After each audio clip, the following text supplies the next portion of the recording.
আমের সিজন আসছে, নানা রকমের আম উঠবে।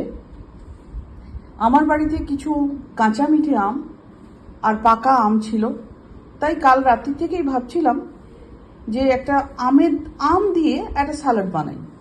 তো আজকে সেটাই সকাল থেকে উঠে ট্রাই করলাম, আর ভাবলাম যে সবার সঙ্গে, বন্ধুদের সঙ্গে শেয়ার করি।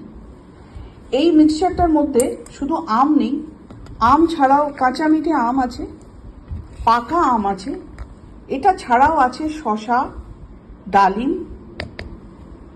পেঁয়াজ, টমেটো আর ধনেপাতা। এবারে যদি কারোর মনে হয় এটা বানাবার সময় পেঁয়াজ দিলে ভালো লাগবে না, তাহলে তারা পেঁয়াজটা বাদ দিতেই পারেন বা ধনেপাতাটা বাদ দিতেই পারেন। আমার খুব ভাল লাগে, সেই জন্য আমি পেঁয়াজ, ধনেপাতা এগুলো ইউজ করি। এটা ছাড়াও এর মধ্যে যেটা যাবে সেটা হচ্ছে এই মাইক্রোগ্রিনস বা স্প্রাউট, হোয়াট এভার। আমি এইটা বাড়িতে আলফা বলে একটা বীজ পাওয়া যায়, সেটা থেকে এই স্প্রাউটটা বাড়িতে তৈরি করেছি।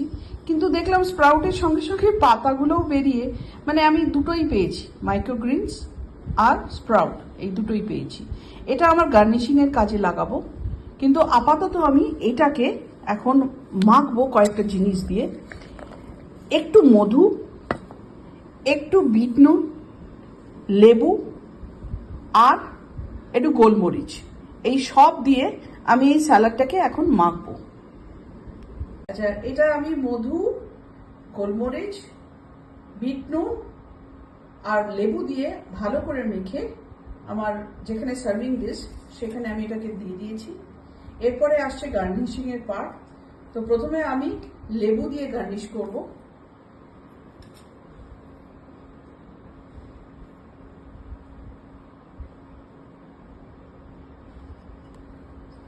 আর রইল আমার স্প্রাউটসটা আমি ওপর থেকে ছড়িয়ে দিলাম।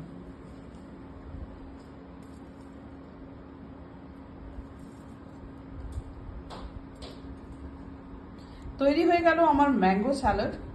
বাড়িতে বানিয়ে দেখবেন, নিশ্চয়ই খেতে খুবই সুস্বাদু লাগবে।